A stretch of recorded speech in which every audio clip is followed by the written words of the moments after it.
Lods, Merry Christmas and a Happy New Year. More blessings to come.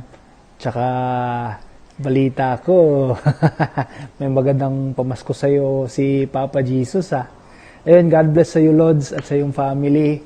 Tagal na nating hindi nagkita, sana makapasyal ako dyan ulit sa lugar mo dyan. Kamusta mo lang din ako kay paring Anthony. Ayun, Merry Christmas sa inyong lahat dyan Lods. Tsaka, in behalf sa Team Kalabaw, idol na idol ka namin kasi ang pogi-pogi mo. Hindi totoo yan. Bola lang yan.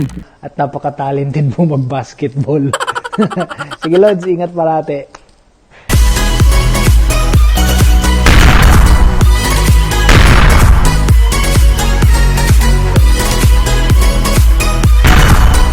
So yun na nga for today's video hindi muna tayo magbablog kung saan-saan. Ngayon sisilipin lang muna natin kung paano i-celebrate ng mga OFW katulad ko ang Christmas dito sa bansang Kuwait.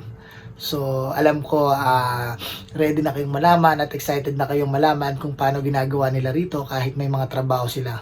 So eto na, let's go!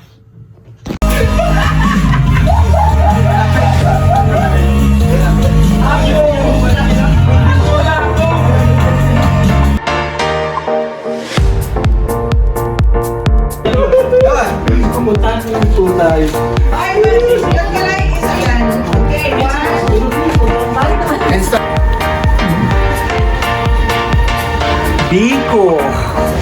Sama natin sa yan.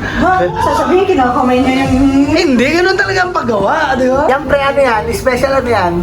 Ito yung prito na inihaw, pre. Piniritong inihaw. Itong menu na to, pre, talagang ano lang to, confidential. Confidential talaga, hindi pwede ilaban. Hindi, pre. Talagang menu ko.